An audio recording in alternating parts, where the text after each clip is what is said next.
Hello, everyone. Welcome back to For His Namesake, and welcome back to Behind the Hymns, where Valentine and I talk about the history of the hymn and the writer and what inspired or encouraged them to write the hymn in the first place.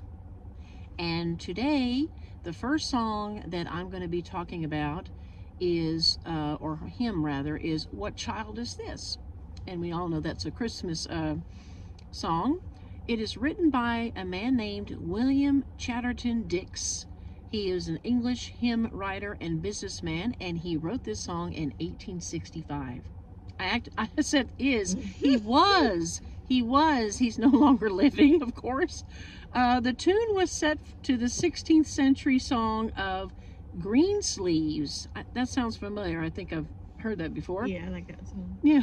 The carol was published in 1871 as a poem at first, and then paired with the melody of Greensleeves. William Chatterton Dix originally wrote this carol as a poem called The Manger Throne while he was recovering from a deadly disease that almost cost him his life. And this disease also gave him deep depression.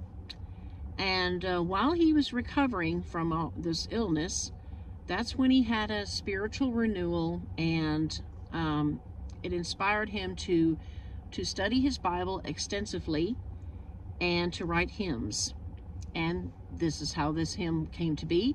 And he also wrote a couple of other songs, or hymns rather. One of them is called Hallelujah, Sing to Jesus. That sounds familiar.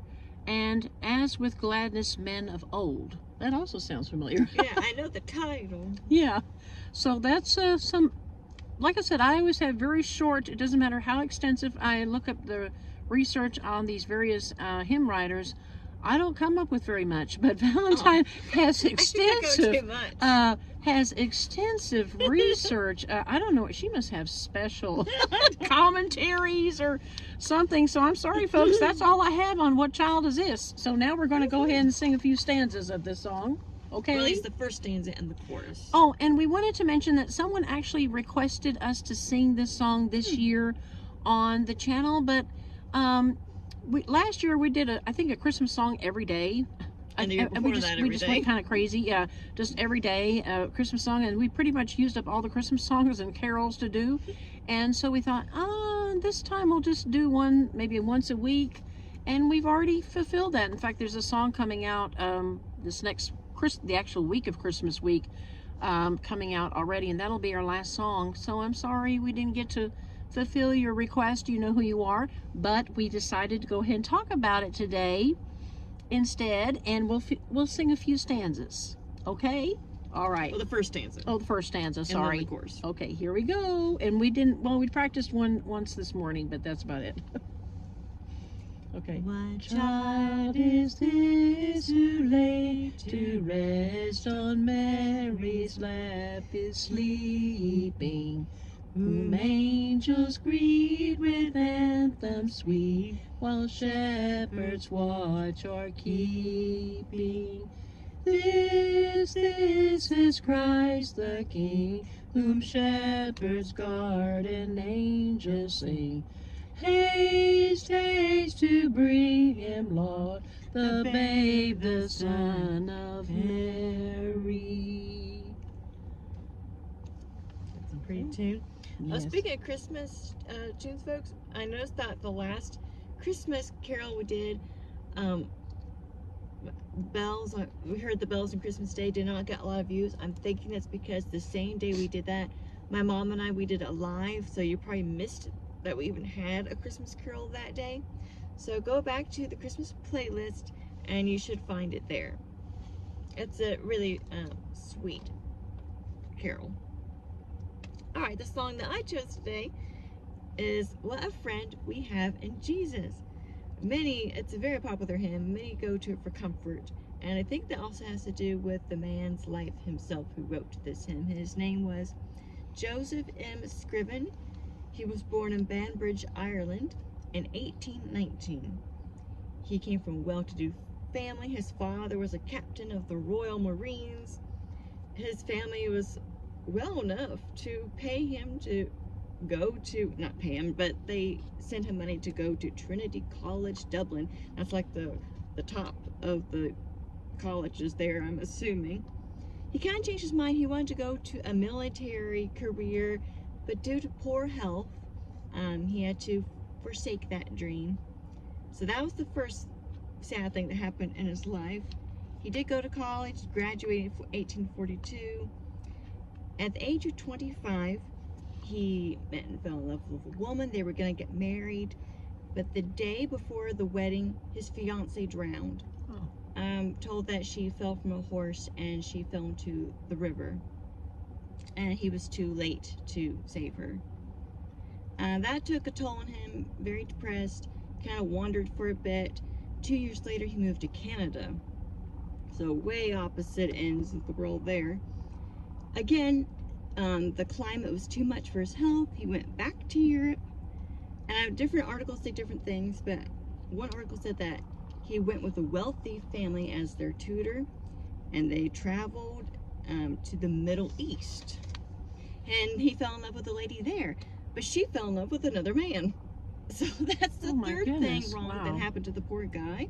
He went back to Canada, and he was part of what is known as the Plymouth Brethren Fellowship. I'm not really sure. I think that's where their religion is kind of a strict. Sorry, folks. There's a lot of. You can see the background. They can probably see the background. It's like musical cars going all around us. Maybe we should have a shade there. It is kind of distracting. Well, that would be your shade. I don't have any more shades. Can you get your small one here? So, folks, because I've got my there might be a little edit here, but that my dad can do. I mean, this is a. I don't know. This city is interesting. That's for sure. Yeah. Where do you want us to put it? Up under so we don't see the. Up there. Oh, up here. Oh, I was thinking more like behind us. They can see all the cars coming behind us. We're getting distracted looking in front of us. I'm so sorry. I was thinking about the viewers, that you all are watching one car going around like a carousel, around and around and around. We ourselves are getting distracted. That's why I wasn't sure if we should have a shade here. Oh, I'm okay. I was just all I could see was the cars behind us on the camera, and I thought, if I can see it, I know y'all can see it. Well, my dad might edit this part out. We'll see. All right. So anyway, that was the third thing wrong. He was part of the Plymouth Brethren. That's a strict teaching. They take the Bible literally, which is good. But it's not like denominations that we have today. He read the Bible. He was kind of missionary. He went to people, preached the gospel. Many people didn't like what he was doing, but oh well. In 1857, he again became a private tutor to a family. He was a retired naval officer, this man, and Joseph fell in love with their niece. Her name was Eliza, and they fell in love. They got engaged, and wouldn't you know, she died too.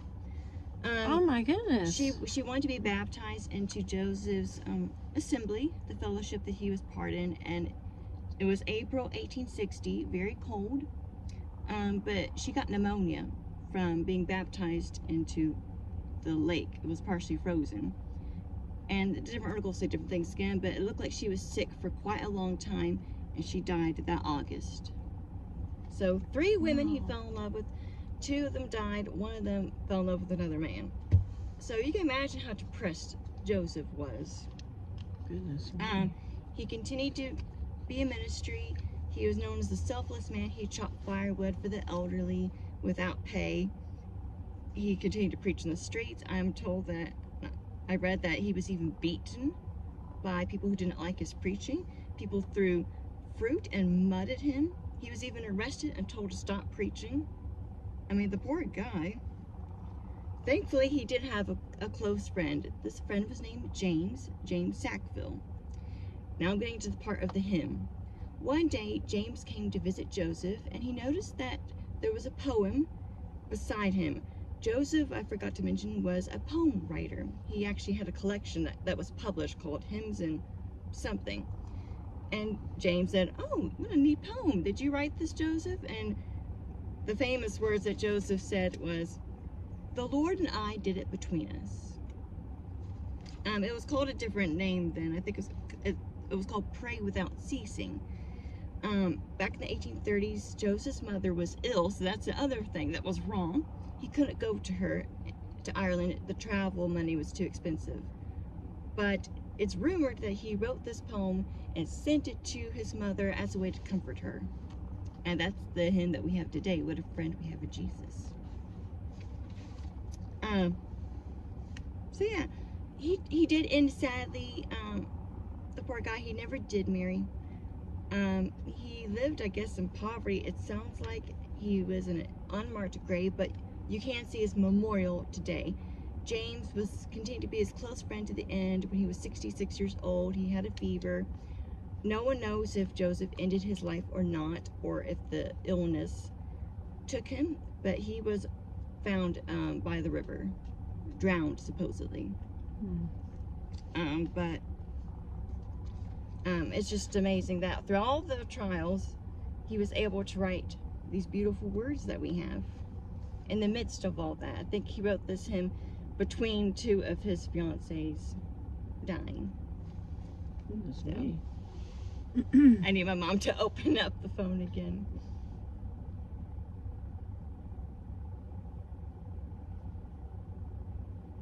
Okay. Okay. What a friend we have in Jesus, all our sins and griefs to bear.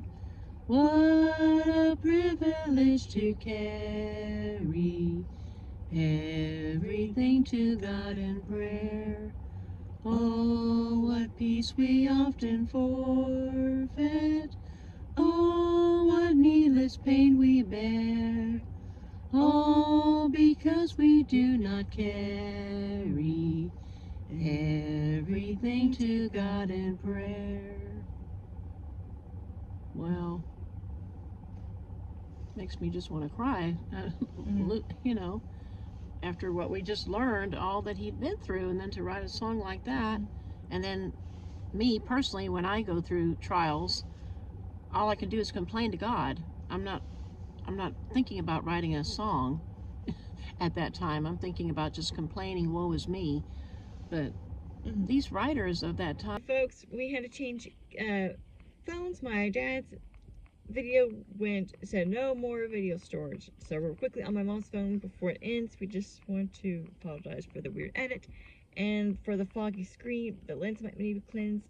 The sun is also rising, so it's very bad timing So many to do a video. excuses. And we're sorry for all the distractions of this video, but we do hope that you liked what you learned about the hymns like we did. It's very interesting to learn about. Hope that it could encourage you. And please like, subscribe, and click the notification bell. Lord willing, we'll see you in the next video. Bye. Bye-bye.